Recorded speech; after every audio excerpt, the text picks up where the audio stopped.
What's up, guys? It's David coming at you from Organic Price Books with a David deep dive on a book, a title that we have that is available at Organic Price Books. It is Wonder Woman Dead Earth.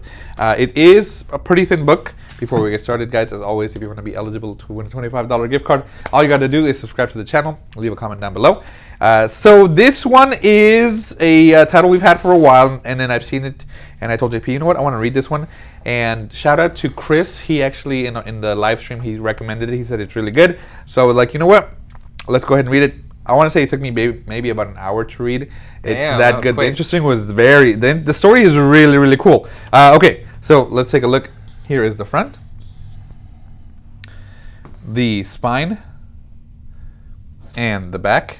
Now, I really like the different, you know, we always see Wonder Woman portrayed very beautifully, which of course you would think she is, but this one is very, I want to say like animalistic almost. You see the hair is unkept, it's wild, her face, it's like scratched, it's dirty from battle. I would say like primal, right? Yeah, primal, there you go. Oh, JP, oh, I know, we have telepathy, buddy. You know, you and me, mind meld. All right, so let's take a look underneath. So this story was really, really interesting. I went in blind. I was not expecting this story to rock me like it did. So the back is basically just a view of how the Earth looks at the time. All right. Is this post-apocalyptic? Yes, post-apocalyptic. Very, very cool. So again, it's not really part of the main DC universe. It's like a one-off story, which they wrote for Wonder Woman, which I really like.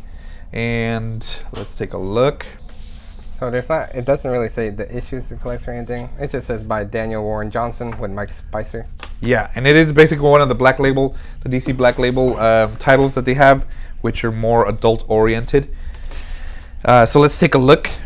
And again, I went in there blind, guys. I didn't know what I was getting into. I really don't read a lot of Wonder Woman. I do have a lot of Batman and you know, Superman I read often, but Wonder Woman is not my forte. But you know what? As I said, let's take a look. And the story was really, really cool. Okay, so basically this kind of just gives you a little forewarning of whenever she was created, of how she was created. And you're here in Themyscira with her mother. Her mother's name is Apoliota, something like that.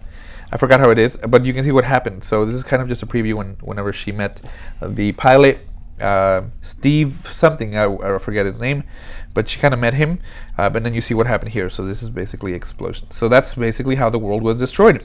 Nuclear bombs. The planets or the countries bombed each other, and they kind of just give you that short little page, and you're like, okay, well, I guess we don't know what happened. It jumps automatically into the future. There's these kids. They are basically trying to look for food. They're trying to survive. And as you can see, they get attacked by this animal. So they're running away from the animal. They basically run into a cave to hide from him. And they end up, of course, if you don't, let me see where it shows it. Okay.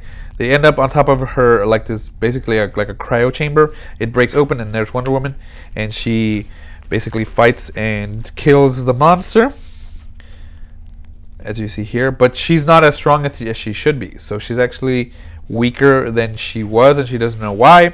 She's wearing this cool outfit, and then it pulls back and he looks like, look, they're at the Batcave. So they actually stumbled on the Batcave and she was in there. So she's like, what's going on? She leaves, and then look, you see what happened to Batman. He basically just died in his home, and she's doesn't know what's going on.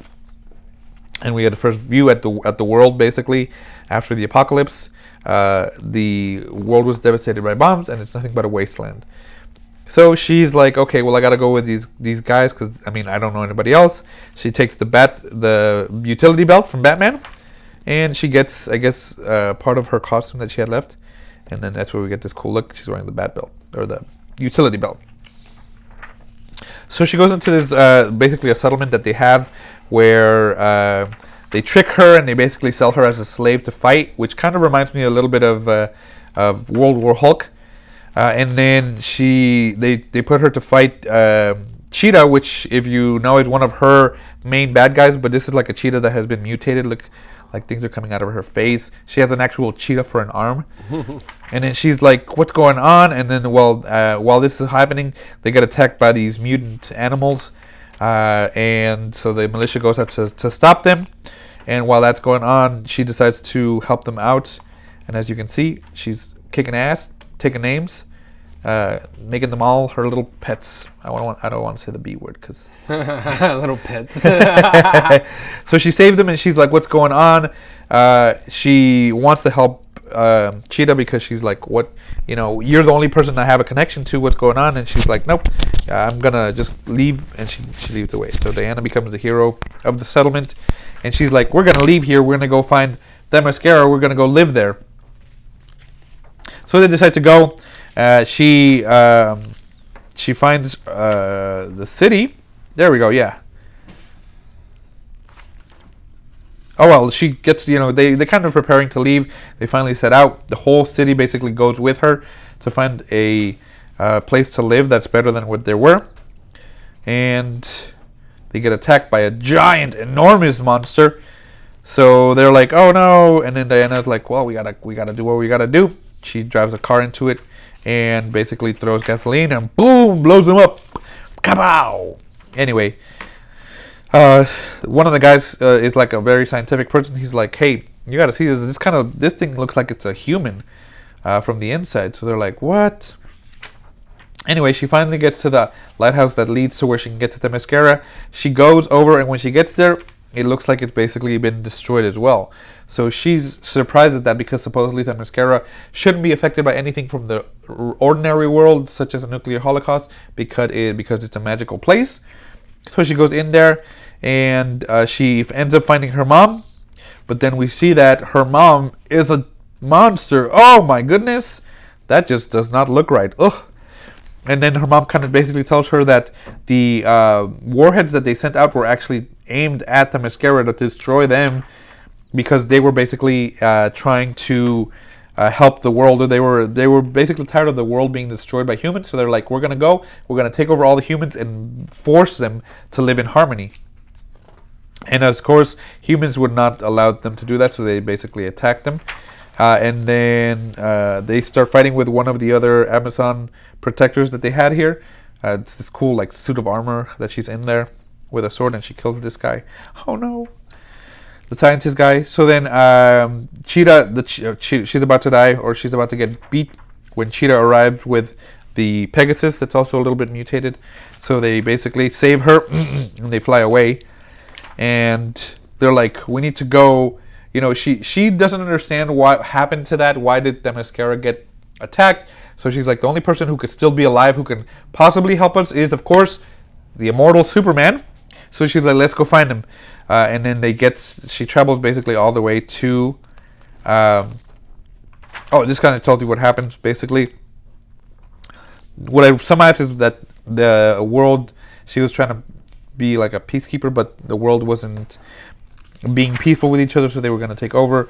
They decided to attack the Themyscira, or the Themyscira attacked humans. That's where the whole war basically happened. And she tried to stop them, and they said that she wasn't strong enough to stop them, and so she tried to basically get Superman's help. And then, oh look, this girl finds the lasso of truth. So they finally go. She's like, I'm going to go visit Superman in the Fortress of Solitude. As you can see here, people had been going to try to get help from him. You see this pile of bones. They've been trying to go in for years, but it's been locked up. And she can't lift up the key. Like, she really did lose a lot of her strength. She can't even lift up the key. But the door opened. It's one of the Superbots. And then we see Superman here is dead. He has a hole punched in his chest. And then she's like, what happened? And then the robot tells her basically, you killed him.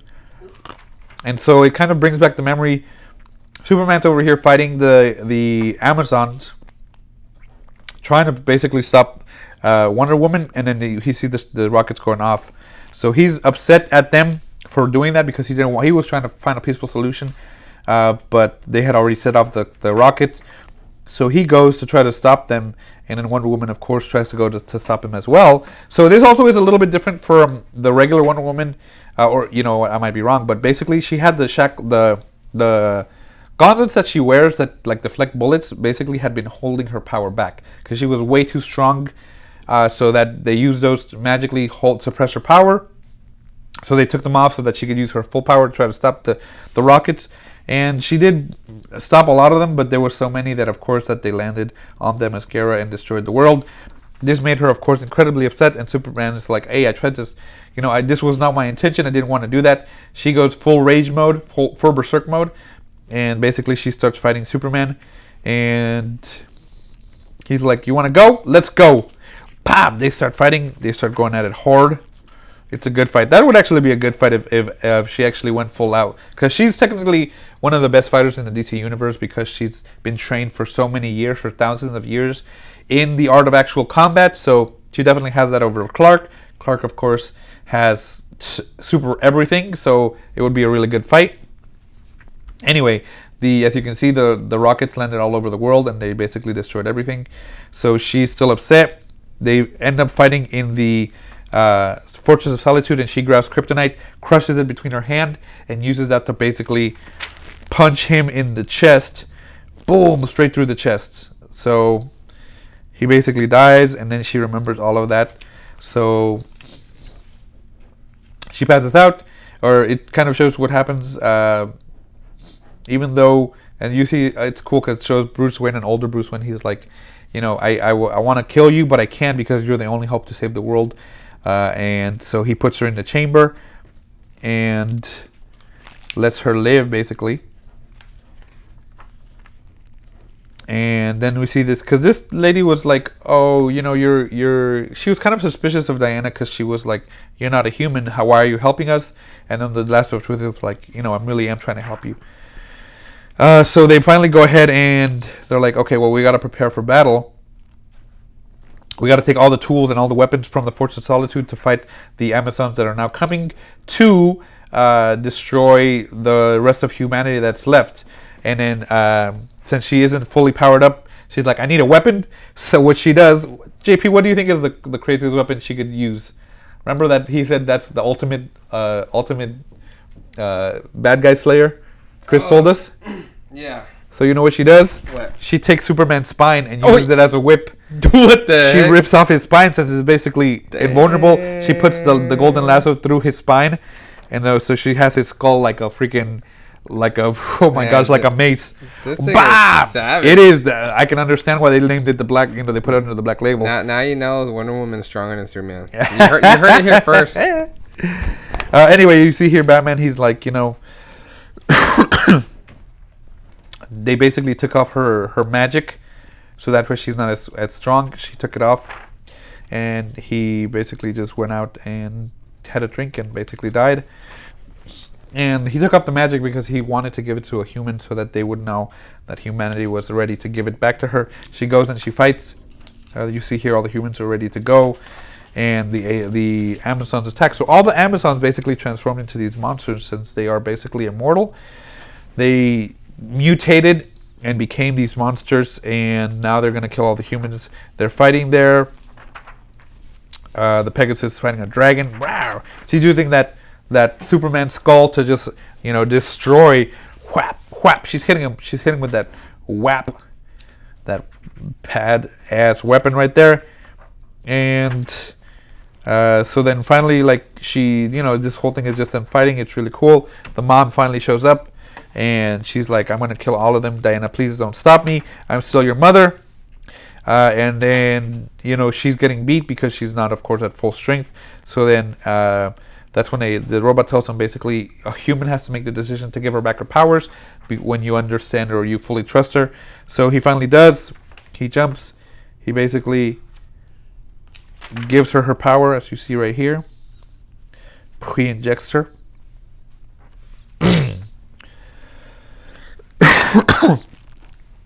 And then she goes full Amazon on her own mom. Sorry, mama. I'm gonna beat your ass.